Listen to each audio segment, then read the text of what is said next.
e todos, bem-vindas e bem-vindos a esta aula de número 5 do nosso curso sobre o pensamento estético de Theodor Adorno. Nessa aula, nós vamos abordar um conceito que é muito importante nesse panorama do curso, que é o conceito de conteúdo de verdade das obras de arte. É um conceito muito importante porque demonstra o quanto que a arte, particularmente a arte moderna, exige a filosofia para ser interpretada. Bloqueio é o próximo ensaio que nós vamos comentar. O termo original em alemão é Block, que eu havia colocado naquele índice dos ensaios que nós iríamos estudar como bloco, mas naturalmente o melhor é bloqueio pelo modo como ele concebe, isso vai ficar claro para a gente. A arte é pensada por Adorno não apenas a partir da racionalidade, mas fundamentalmente em termos cognitivos, ou seja, como uma forma de conhecimento. Baseando-se na ideia de Kant de interdição de conhecimento da coisa em si mesma, o filósofo diz que a arte também está bloqueada a essa essência do mundo, ao absoluto, mas transforma essa interdição, essa proibição, em uma figura enigmática como princípio de sua própria constituição. A arte se torna enigma como figuração do quanto o mundo em si é enigmático, assombroso, mas se tornou banal em função dessa espessa teia de conceitos, princípios e valores tecidos sobre ele. Uma das coisas que pautam a percepção de Adorno sobre a arte é o quanto que ela encapsula uma concepção de mundo em geral e transforma esse princípio expositivo de abrangência geral da realidade como um princípio, uma lei de movimento dela mesma. Ela é um modo de representação enuque, quer dizer, como uma nós, aquilo que é uma vivência difusa, dispersa e não imediatamente visível, perceptível por nossa racionalidade usual, conceitualmente delineada, estabelecida. Então aqui Adorno vai dizer, um princípio filosófico estabelecido por Kant diz o seguinte, nós só podemos conhecer os fenômenos na realidade. Aquilo que ultrapassa os fenômenos, que está além ou aquém dos fenômenos, no sentido de dizer respeito àquilo que as coisas são, não para nós, mas em si mesmas, como algo absoluto, ou seja, não relativo, isso nos é vedado. Essa transcendência para além do nosso conhecimento somente dá passagem para aquilo que nós podemos apenas pensar, mas não conhecer. Então são dois elementos diferentes. Nós podemos pensar, por exemplo, sobre a existência de Deus, mas não podemos conhecer sobre a existência de Deus. Isso nos está interditado. Ora, Adorno diz que a arte também é afetada por um tipo de bloqueio como este. Ela não é capaz de nos mostrar aquilo que é a transcendência, o que ultrapassa o nosso modo de perceber racionalmente a realidade. Mas ela transforma essa interdição em algo que diz respeito à sua própria constituição. Então ela parece indicar aquilo que ultrapassa os nossos limites de conhecimento, como disse o Kant, mas transforma essa coisa em si, para além daquilo que nos é relativo, como uma figura das suas formas de articulação de mundo. Então ela se torna enigmática. E, nesse seu tornar-se enigmática, ela traz para si, como um objeto com o qual nós nos relacionamos, algo que o mundo tem, mas que deixou de ter para nós em virtude do modo com que essa enorme teia de conceitos e princípios, valores que constituem toda essa camada de conhecimento depositou sobre as coisas. Então, o mundo é fruto de um espanto, ele é fruto de uma inquietação que o Platão e junto com Aristóteles já havia falado que é propriamente aquilo que impulsiona os seres humanos a filosofar, que é o quanto é que nós nos espantamos com o fato de que a realidade é aquilo que ela é. Ocorre que nós, ao longo do tempo, somos levados a nos acostumar violentamente com essa mesma realidade. Então a arte traz para dentro de si esse questionar essa interrogação sobre o mundo. Ela encapsula em suas formas, naquilo que ela é como um artefato, o modo com que nós perguntamos por algo, mas não podemos saber. Então, é uma espécie de recolocação como princípio constituidor da arte, aquilo que é originariamente o impulso para o filosofar como tal, que é o quê? O espanto perante o fato que a realidade é aquilo que ela é. Só que, e isso é um movimento conceitual maior no âmbito da filosofia de Adorno, que é o fato de que o mundo é falsificado pelos nossos conceitos. Temos sistematicamente camadas sobrepostas de conceitos, de leis matemáticas, de princípios metafísicos, científicos, morais, religiosos, técnicos, econômicos, etc., que fazem com que a realidade fique cada vez mais à medida daquilo que nós imaginamos, daquilo que nós concebemos em função das nossas necessidades, de nossos fins arbitrariamente colocados e uma série de outras coisas que demonstram o quanto é que a realidade implica sedimentações sucessivas de valores que nos acostumam demais à realidade e nos desacostumam com o mundo como fruto de assombro. Então, muito do que a arte é como algo que nos incomoda, como algo que nos causa estranheza, diz respeito a uma espécie de impulso cognitivo da arte. Como eu falei aqui no início desse trecho meu que eu escrevi, a arte tem um pendor cognitivo, ela é uma forma de conhecimento, porque toda arte sempre se coloca para alguém que a vê, que a escuta, que a assiste, de modo a sempre recolocar nessa dualidade algo que é o princípio de cognição como tal, em sua totalidade. Segundo uma perspectiva, um princípio cognitivo, não apenas relativo a esta pessoa que vê uma determinada obra de arte, mas sim como algo em geral, significando uma forma de racionalidade, uma forma de apropriação cognitiva que coloca desafios, que enfrenta os nossos poderes cognitivos de uma determinada maneira diferente daquela que usualmente nós já estamos acostumados. Então, a estranheza da arte é um componente de primeira grandeza. Tanto é que Adorno diz o seguinte: muitas pessoas que veem a arte moderna e a acham muito estranha, intermédica, muito incompreensível, e se perguntam: isso é arte? Isso tem alguma qualidade artística? Isso é esteticamente relevante? Essa percepção da estranheza da arte, para muitas pessoas que a compreendem como um objeto técnico, de conhecimento teórico, etc., se perde.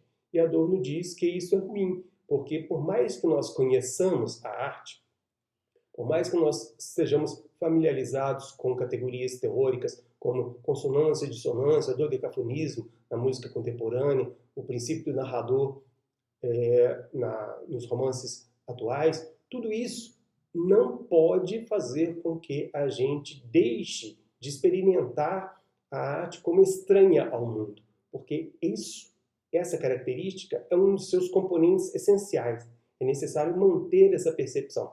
A nossa teoria não pode sobrepujar uma qualidade intrínseca da arte moderna, que é esse caráter de alheamento à realidade. Então, quem não gosta de arte contemporânea, quem não gosta de arte moderna, ainda vive uma experiência que é muito útil, que é muito interessante, que é essa percepção bastante clara, enfática de que a arte é alheia ao mundo.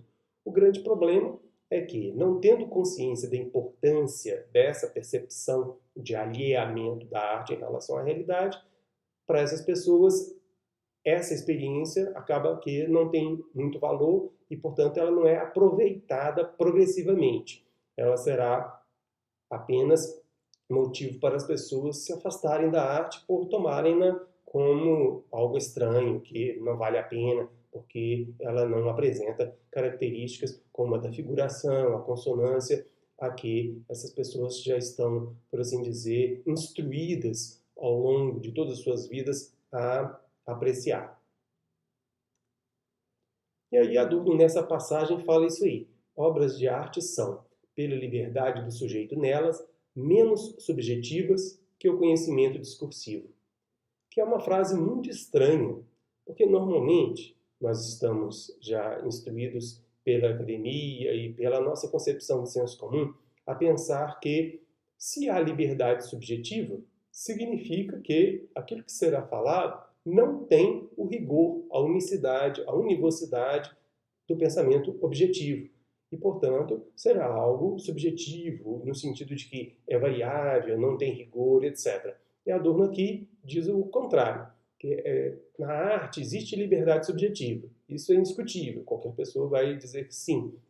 Só que o que Adorno vai dizer é que elas são menos subjetivas por ter mais liberdade. Muito difícil de interpretar e ver o quanto é que esse discurso do Adorno pode ser verdadeiro. Acontece que Adorno vai dizer que essa liberdade do sujeito em relação às obras de arte é alcançada pela travessia disso que nela é enigmático. A arte exige de nós um tipo de comportamento, de disposição, de interpretação, de fruição, que ultrapassa em muito aquilo que nós o tempo todo fazemos na nossa atividade, na nossa atitude cotidiana e principalmente em relação a outros objetos estéticos, como é o caso da indústria cultural.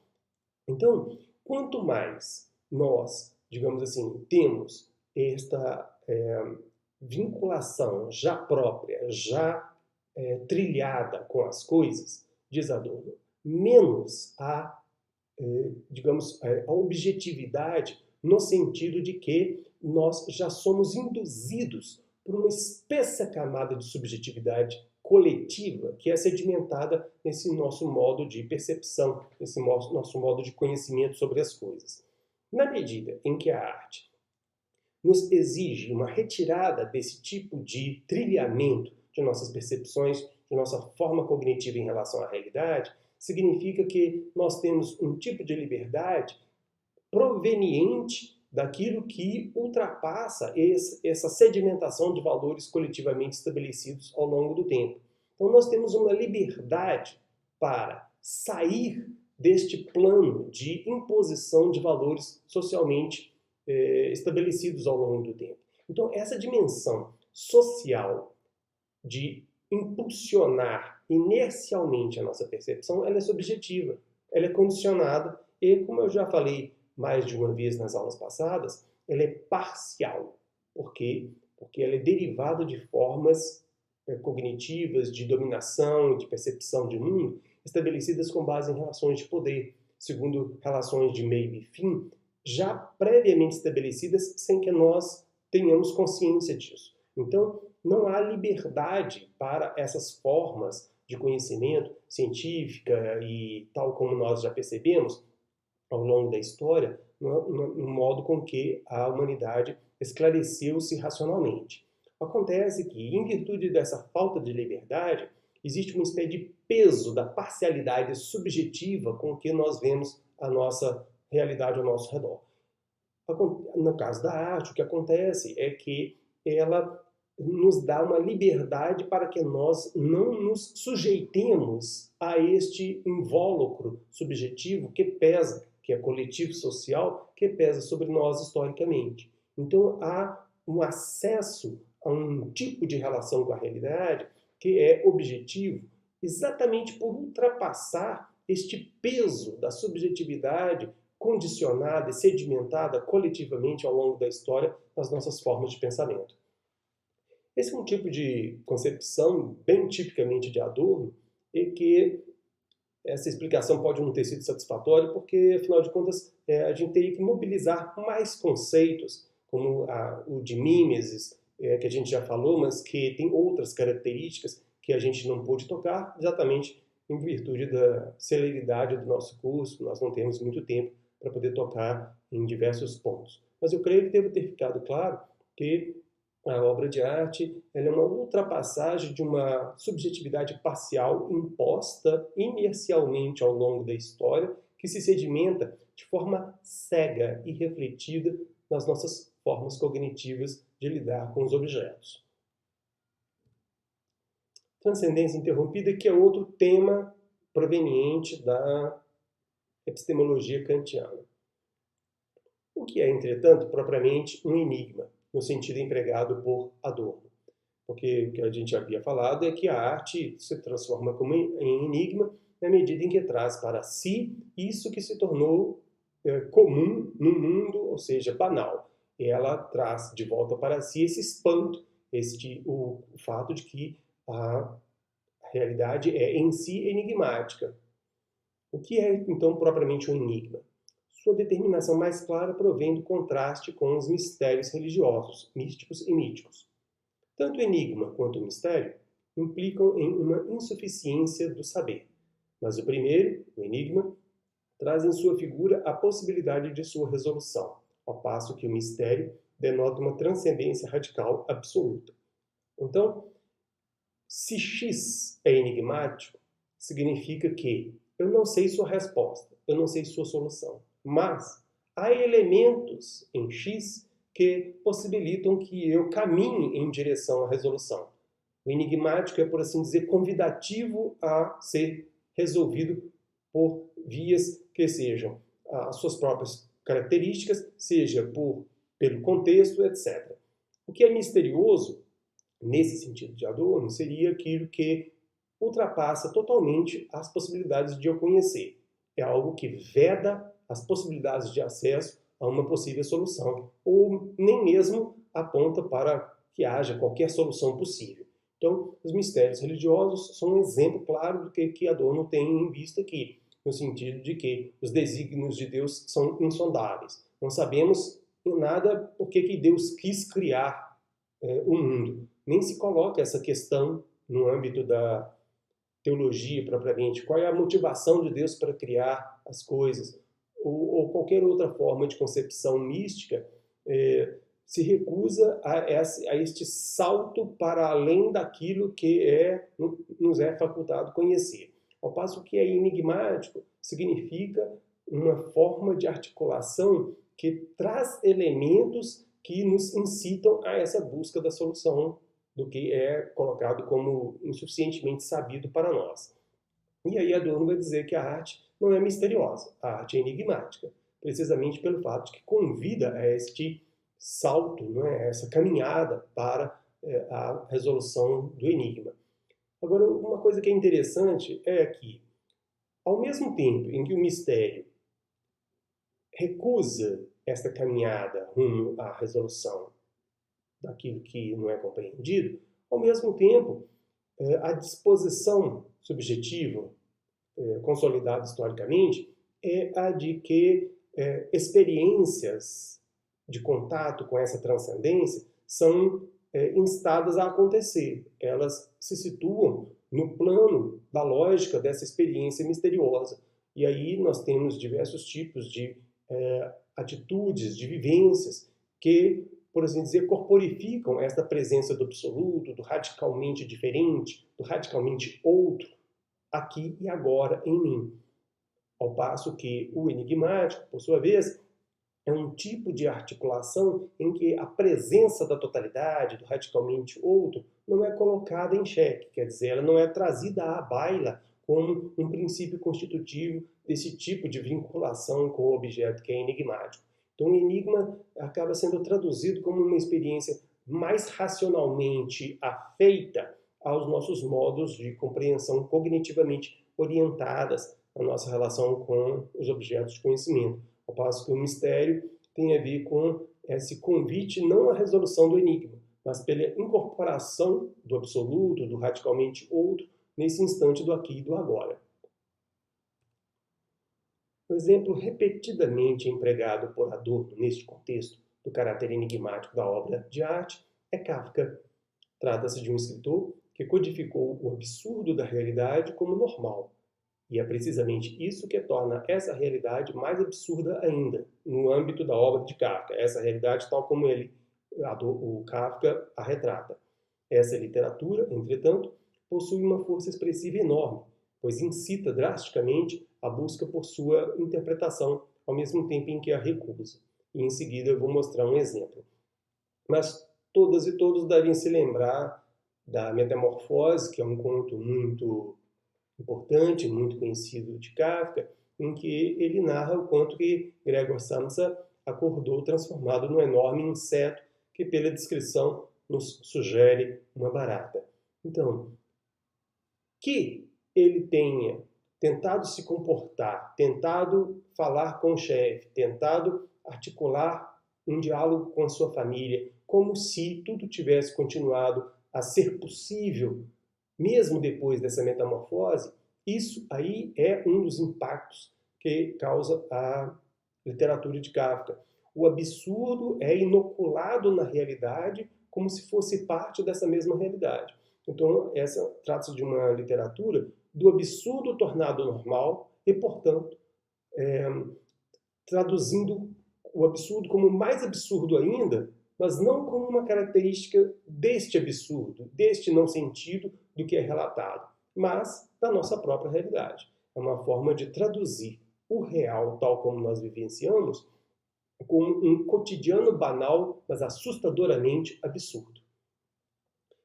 E aí eu vou citar um exemplo de uma pequena fábula. Esse é o título.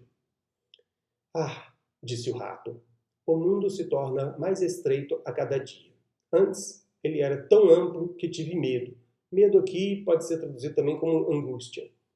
Continuei a caminhar e fiquei feliz de finalmente ter visto ao longe muros à esquerda e à direita.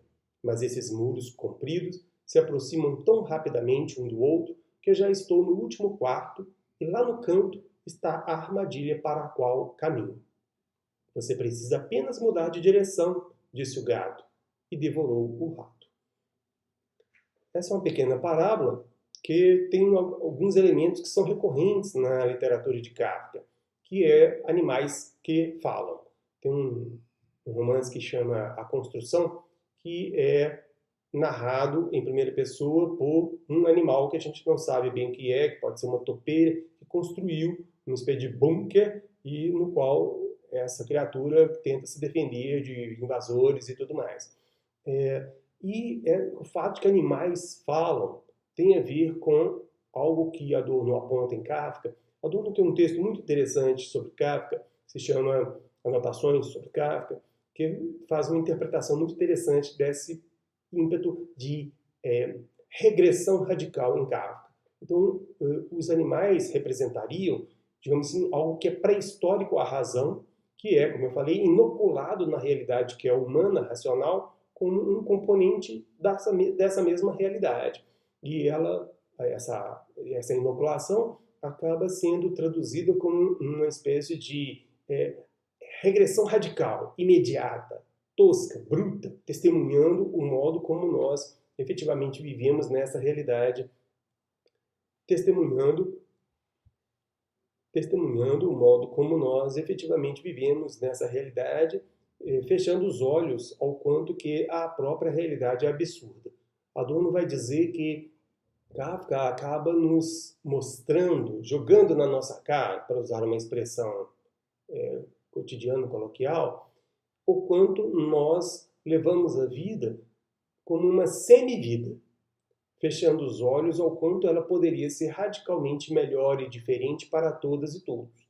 De modo que muito da morte é parte da vida, porque nós suportamos viver uma semi-vida renunciando a uma vida inteira.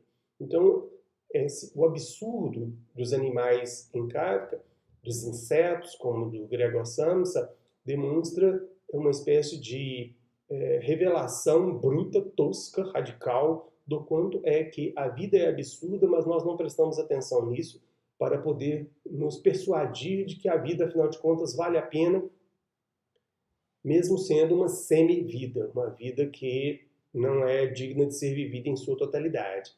E aqui, isso aí é a primeira consideração relativa ao fato de que se trata de um animal falando, e o conteúdo dessa pequena fábula demonstra esse absurdo radical de que o mundo não coincide com meus desejos e aquilo que poderia fazer haver alguma espécie de racionalidade, na verdade, é o inverso daquele que poderia proporcionar uma saída. Ou seja, essa astúcia radical do mundo que quer nos devorar e quer fazer com que todos os nossos esforços sejam em vão.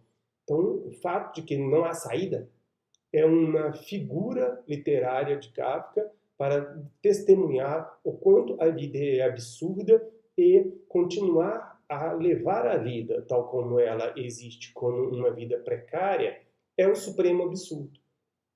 A vida tal como ela continua a existir em sua inércia habitual, sedimentada ao longo dos tempos, significa a perpetuação de um complexo de relações de poder que apenas mutila a existência dia após dia. Mas só que nós nos acostumamos com essa mutilação e podemos sistematicamente continuar a levar essa situação pelo fato de que nós normalizamos o absurdo, que é isso que o Kafka faz em suas fábulas, em seus textos. Ele normaliza um absurdo que é radical, só que nisso ele torna transparente, ele torna enfaticamente expressivo aquilo que na vida não é expressivo, é surdo, é mudo. Por isso que Adorno falou, e a gente leu um dos ensaios, que diz exatamente sobre isso, que a arte é a voz do sofrimento, ou a linguagem do sofrimento. Sprache des Leidens. Mais uma vez, Adorno pensa a arte a partir da secularização de sua origem na magia.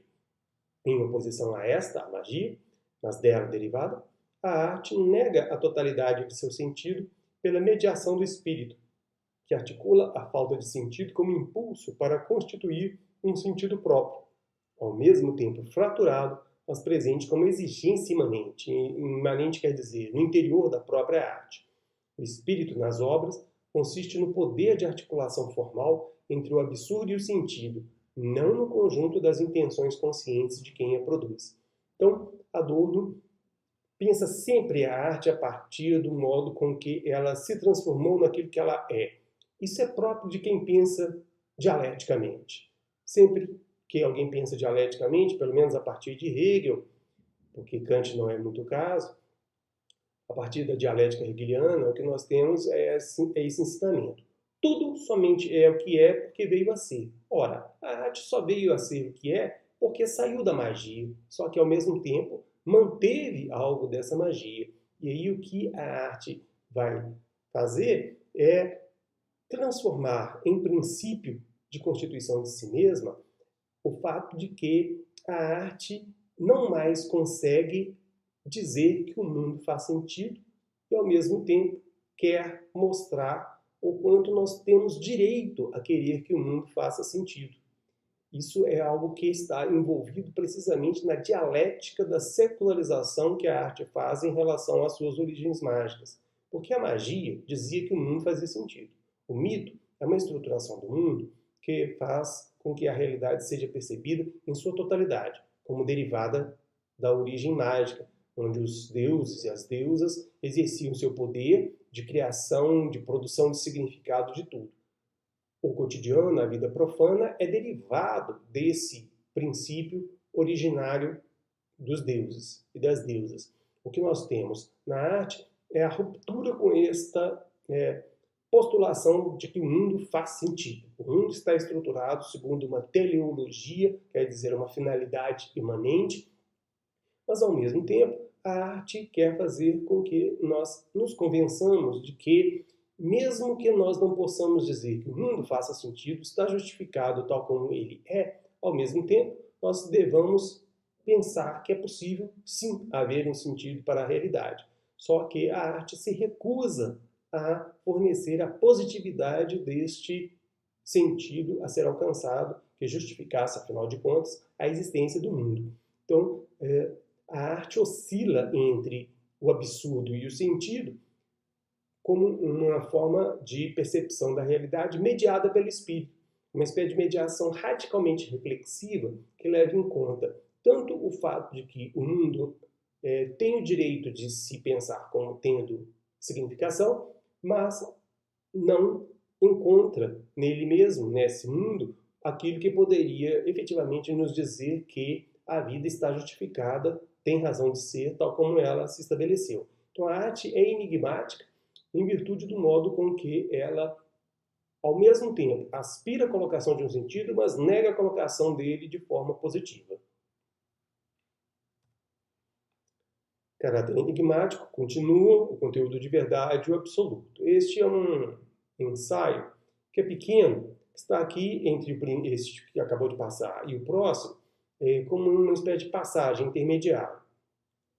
As obras de arte são enigmáticas, não propriamente em virtude de sua forma, de sua aparência, de sua articulação dos materiais, mas sim em virtude da impossibilidade de responderem sobre seu sentido, sobre a justificativa de sua existência. Não podendo responder de forma positiva, são obrigadas a se articularem como expressão do próprio questionamento pelo limite entre o sentido e o absurdo, e por isso configuram-se como enigmas. Então, o que a arte demonstra em sua existência é o fato de que elas não são mera articulação de materiais. Elas ultrapassam, elas transcendem a sua articulação. Mas não no sentido banal que nós já ouvimos muito em filosofia, de que o todo é maior do que suas partes, porque a soma das partes não dá a nossa percepção da inteireza, da identidade da coisa em seu complexo total. Isso todas as coisas já possuem, essa transcendência. No caso da arte, ela possui uma transcendência precisamente pelo modo com que elas instigam a nós a procurar um sentido por sua existência. Então, a arte parece falar de forma muda, sem que nós saibamos propriamente o que ela está dizendo. Então, é como se houvesse uma espécie de conceitualidade na própria coisa, no modo como ela é feita, na sua articulação dos seus próprios materiais. Então, existe uma transcendência de significatividade na arte pela sua própria feitura. A arte é feita, ela é um artefato que parece nos impelir a responder àquilo que ela nos questiona, que ela nos coloca. Então, ela é uma forma de pergunta, de questionamento, que quer fazer com que nós sejamos movidos a refletir sobre o seu significado. Então, ela é uma espécie de convite a que nós nos entreguemos, que nós façamos um esforço para ultrapassar a inércia de nossa percepção habitual. E isso faz com que ela tenha um caráter cognitivo pelo modo com que ela nos incita a respondê-la. A arte é enigmática por querer fazer o mundo falar de forma diferente, tal como ele já nos fala. O Kant e o Hegel já haviam falado algo parecido quando eles dizem que o belo parece ser algo que, na gratuidade de sua ocorrência, remete a algo diferente daquilo que as coisas são. Existe uma espécie de mais de significatividade no âmbito da sensibilidade no que concerne a beleza. Adorno traz algo desse mais e diz do quanto é que a arte é uma espécie de secularização do sagrado pelo modo com que apreende este mais de eloquência da magia e encapsula este mais no âmbito da feitura, da fatura da própria arte. Mas, como eu falei, é uma espécie de secularização da transcendência, trazendo para o âmbito da confecção artística aquilo que era pensado como transcendência literalmente vivida, como um princípio mágico nos primórdios, no mito. E aí tem um trecho interessante para a gente citar. O caráter enigmático aparece diferente em cada obra de arte, mas de modo que a resposta, tal como a da Esfinge no caso de Édipo, fosse sempre a mesma, embora só através da diversidade e não da unidade que o enigma promete, talvez de um modo ilusório. O enigma é saber se a promessa é fraude. Eu coloquei esse trecho aqui muito em função do modo como que nós estudamos o texto de Heidegger, A Origem da Obra de Arte, porque ao falar sobre esse texto, nós nos perguntamos o quanto que a verdade da arte para Heidegger era única ou se ela era variável, se ela estava vinculada à ocorrência específica de cada obra. E eu falei o quanto é que eu achava o pensamento de Heidegger fraco quando ele postulava uma verdade indiferente, geral, absoluta, sem prestar atenção no modo com que cada obra efetiva, propriamente, esse acontecer da verdade, tal como é a forma com que ele se expressa. E aqui, no caso, O Adorno ele não propriamente, me parece, resolver este problema, mas pelo menos enfrenta este problema, essa questão, de modo claro. Ele diz: é como se cada obra de arte respondesse de uma forma única, geral, absoluta, uma questão, mas só através da diversidade de cada uma das obras é que essa unidade da resposta pode ser alcançada. O que fica pouco claro aqui é o quanto é que essa diversidade significa propriamente um acesso a essa unicidade da possibilidade da resposta. Então, a relação entre a unicidade do absoluto da resposta, que parece ser aspirada por todas as obras, e a diferença específica com que cada uma vai levantar o questionamento sobre isso que está em jogo, bom, enfim, essa relação não parece ter sido elaborada. A rigor, o pensamento de Adorno também labora num âmbito de metafísica. Em vários momentos, ele vai invocar princípios metafísicos para explicar a arte. Essa ideia de secularização da transcendência é um exemplo, porque ele vai dizer que a obra de arte tem uma aspiração metafísica para aquilo que ultrapassa este âmbito da relatividade do conhecimento. Então, essa ultrapassagem, mesmo que seja dita por ele como secularizada, é mantida de alguma maneira. E isso, para a nossa sensibilidade contemporânea, muito distante desse caldo de concepção de mundo metafísico, sou estranho. Né? E aí nós chegamos num ensaio que é o nuclear, que é o principal, em que Adorno fala especificamente sobre o conteúdo de verdade das obras de arte. As obras, sobretudo as de mais elevada dignidade, aguardam sua interpretação. Eu fiz a pausa no aguardam porque no texto ele, em alguns momentos, diz que aguardam ansiosamente. E isso demonstra o quanto que a arte exige, ela precisa de interpretação para desdobrar isso que ele chama de conteúdo de verdade.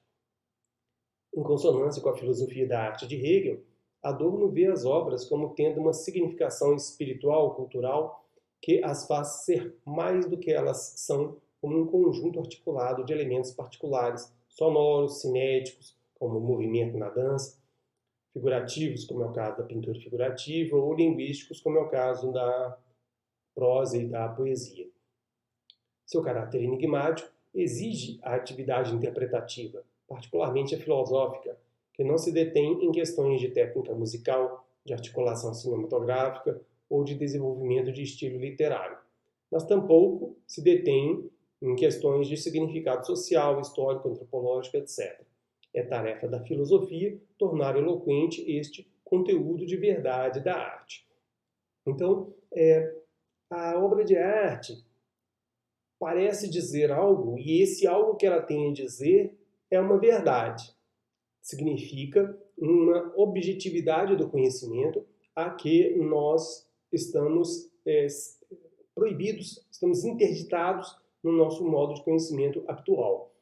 Só que a arte, isso aí é algo que eu falei en passant há mais tempo, acho que foi na primeira aula, que a arte não é suficiente no modo como ela aparece como uma música, como uma pintura, como uma dança, como um livro de literatura.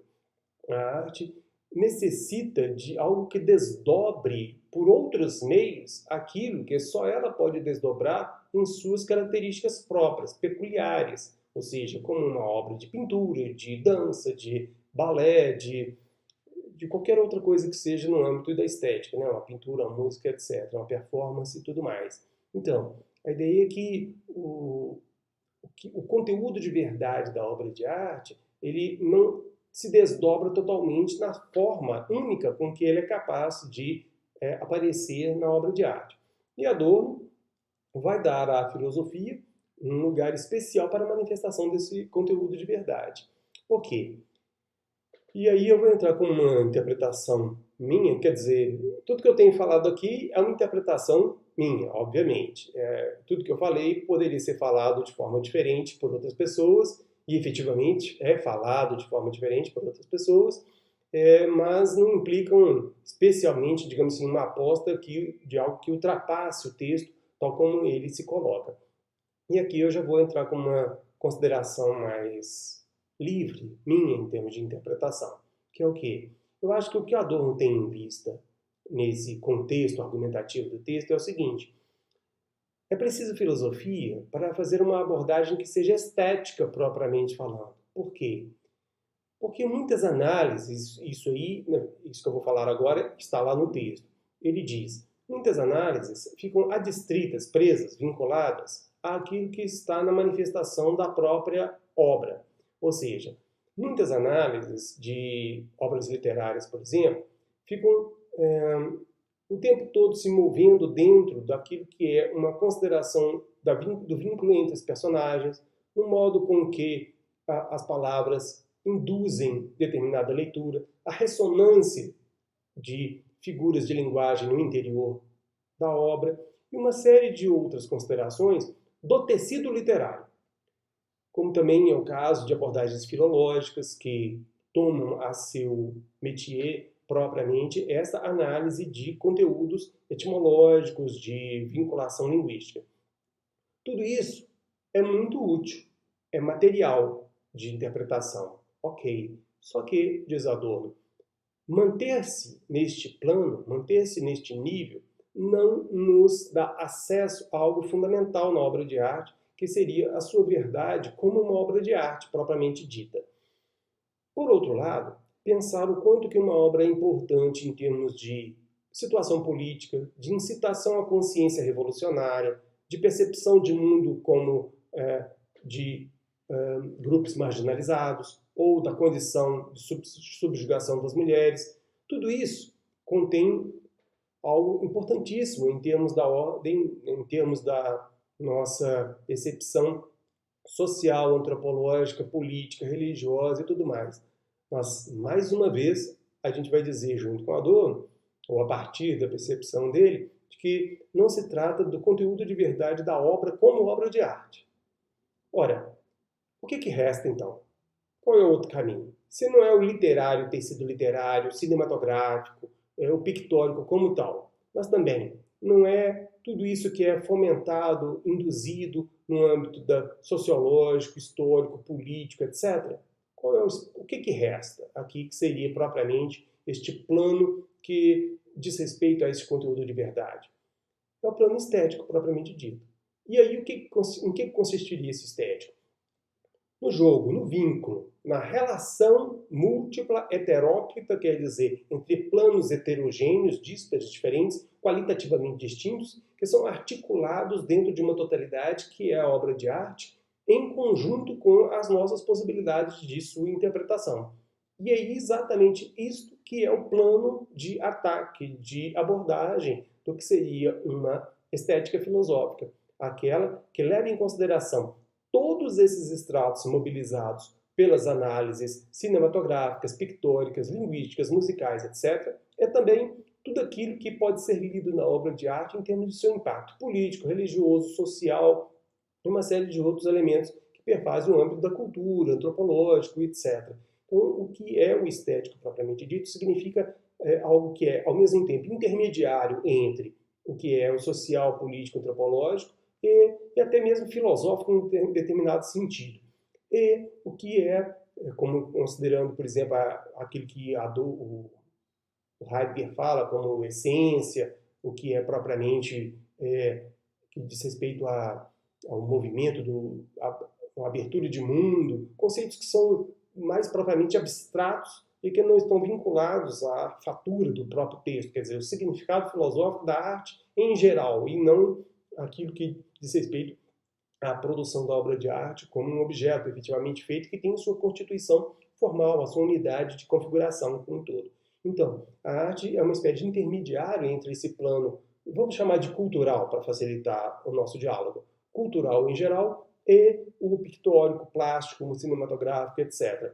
Ele é intermediário porque, por assim dizer, junta elementos desses dois polos, mas é mais abrangente que os dois porque vai aglutinar todos esses elementos ao redor daquilo que a obra é como sua manifestação física, plástica, tal como ela se nos aparece em sua complexidade de suas características materialmente colocadas.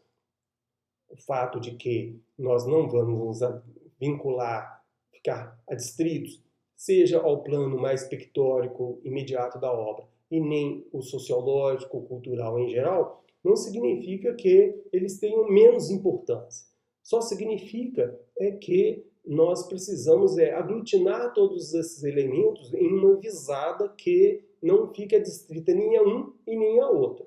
E isso é papel propriamente da estética filosófica, porque também o estado do espírito, a nossa possibilidade de responder a esta obra no modo como ela se coloca para nós em nossa época, isso é de suma relevância. E essa resposta é uma resposta global a tudo aquilo que pode ser lido a partir da obra de arte. Desde aquilo que é o seu extrato mais imediatamente material, poético, literário, escultural, até aquilo que há de mais abstrato, como é uma leitura filosófica do significado essencial da obra, independente da sua feitura, da sua característica propriamente dita como obra que tem a sua unidade plástica estabelecida. Ultrapassando em muito as intenções de quem a produz, a obra constitui-se em um desenvolvimento e desdobramento histórico que inclui a atividade de interpretação, comentário e crítica. Como Walter Benjamin havia dito, uma pintura é também composta dos vestígios de todos os olhares que passaram por ela. As obras de arte são enigmáticas enquanto fisionomia de um espírito objetivo que nunca é autotransparente no instante de sua aparição. Então, essa é só uma retomada daquilo que eu falei há pouco, que a obra de arte não é apenas o seu substrato material, ela não é apenas o conjunto de suas manifestações positivamente consideradas. Essa frase de Benjamin é muito interessante pelo fato de que ela aponta para algo fundamental da obra de arte, que ela é histórica.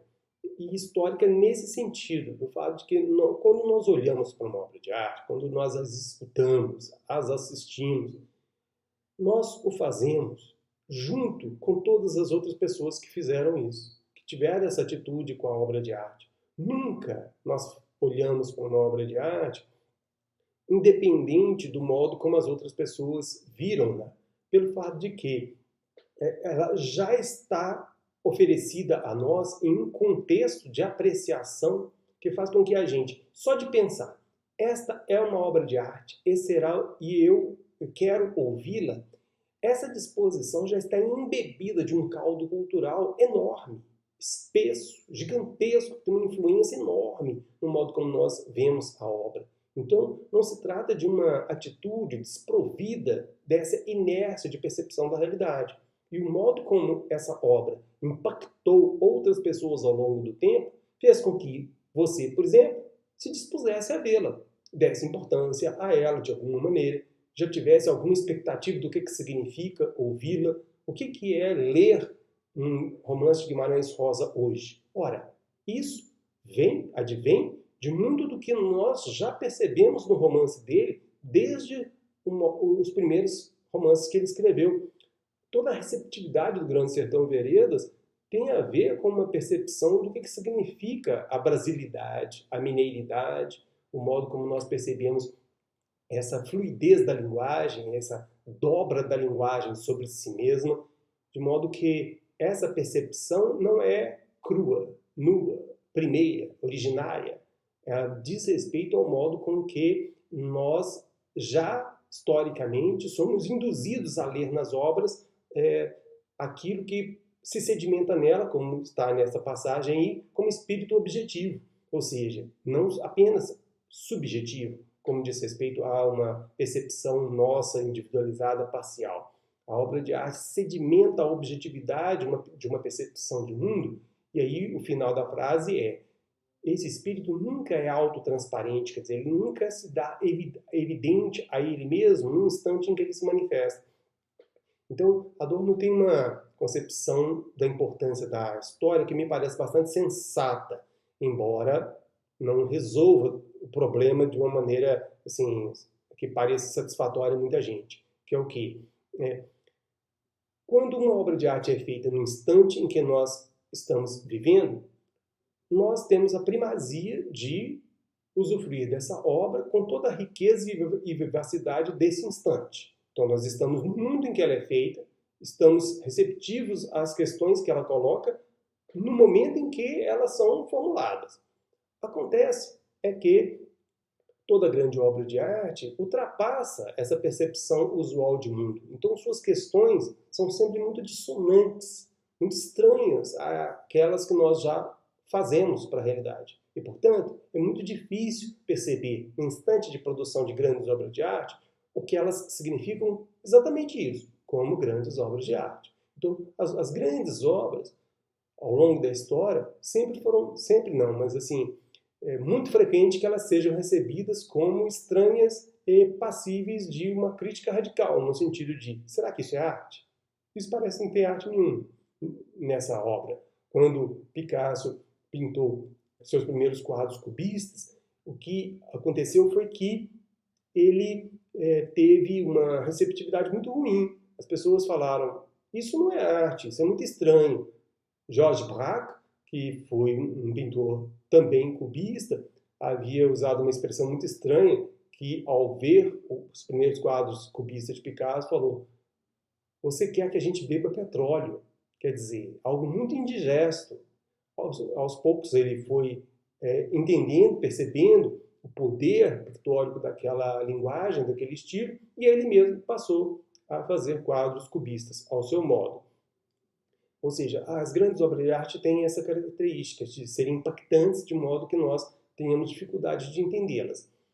E, portanto, as obras do passado, elas são mais afeitas a serem entendidas pelo modo com que o espírito objetivo nelas já foi, por assim dizer, mais traduzido. Ele já foi mais digerido. E, portanto, nós temos mais capacidade de perceber o que significa o artístico, o revolucionário, o estético, potencialmente fabuloso nelas. Mas nós perdemos muito da instantaneidade da produção dessas obras. Nós estamos distantes daquilo que era o mundo de Picasso quando ele começou a fazer suas primeiras pinturas cubistas, lá em 1909, 1910. E, portanto, aquilo que nós ganhamos com a história, nós perdemos no âmbito do instante de sua produção. Mas aquilo que nós ganhamos no instante da produção da obra, nós perdemos naquilo que a história é capaz de dar, que é essa visão retrospectiva, analítica, do significado propriamente estético-artístico das obras. E, portanto, existe uma complementariedade entre a nossa percepção atual das obras e a nossa percepção histórica delas. Nenhuma delas é total, nenhuma delas é uma forma de concepção global que seja capaz de nos fazer compreender a obra em sua totalidade. Mas, de qualquer forma, o que Adorno está colocando aqui é que o espírito objetivo que se decanta na obra nunca é totalmente transparente no instante de sua produção, no que concerne ao fato de que uma obra é feita, uma obra é produzida. Ela precisa daquilo que ultrapassa a ela mesma para poder se manifestar como tal. Essa ideia aqui, as obras, sobretudo as de mais elevada dignidade, aguardam sua interpretação, eles exigem a sua interpretação, como eu falei em alguns momentos, ele coloca, aguardo ansiosamente a sua interpretação, é algo que eu tendia a concordar com Adorno há mais tempo. Mas aí, quando eu comecei a estudar mais propriamente a obra de Dostoiévski, que eu fiz isso no começo de 2017, eu percebi que essa frase de Adorno é muito verdadeira, pelo menos é o modo como eu passei a enxergá-la.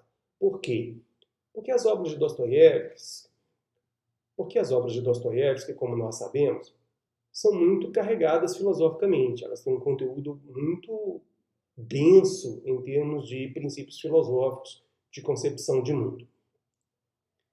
Ler Crime e Castigo e depois não ler, não comentar, não fazer nenhum estudo sobre a obra significa uma experiência boa, mas muito pobre comparado àquilo que nós podemos ter dessa obra quando nós a estudamos, quando nós lemos 1, 2, 3, 4, 10 textos sobre ela.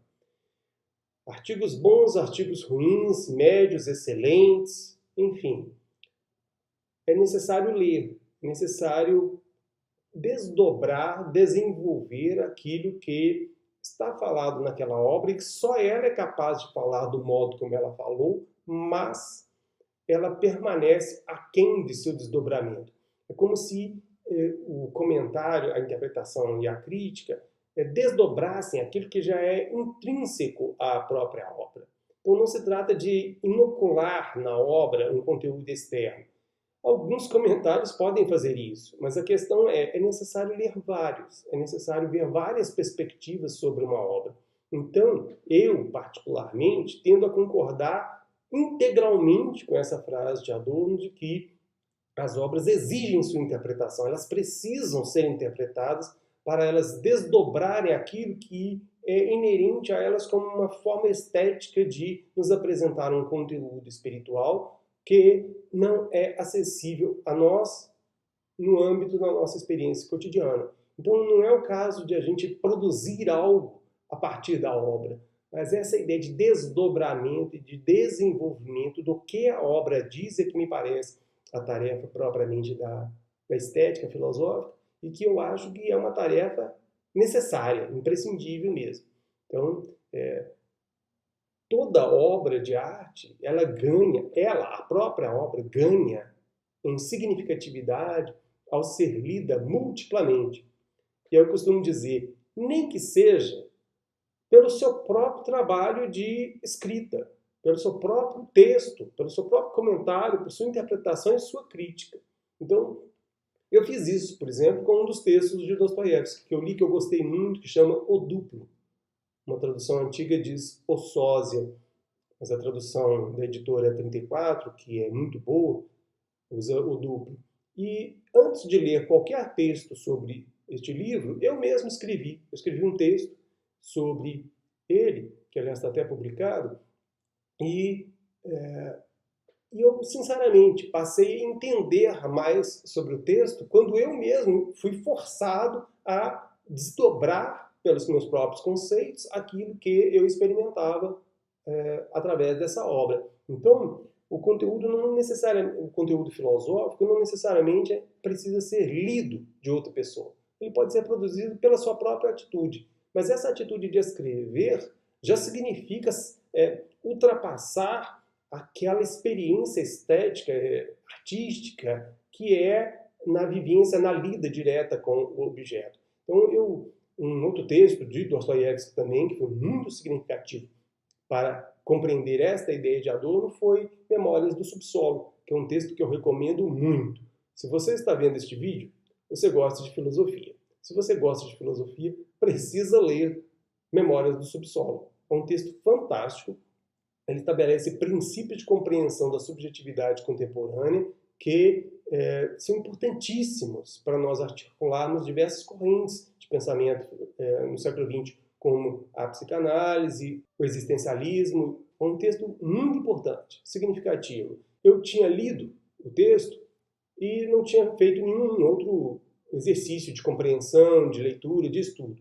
Achei o texto muito bom, gostei muito, achei muito impactante, muito estranho. O começo realmente causa um certo desconforto ao ser lido, mas depois lendo vários comentários, particularmente dois me impactaram muito, que é o Victor Terras e do Joseph Frank, eu pude perceber assim, que tem camadas de significatividade no texto.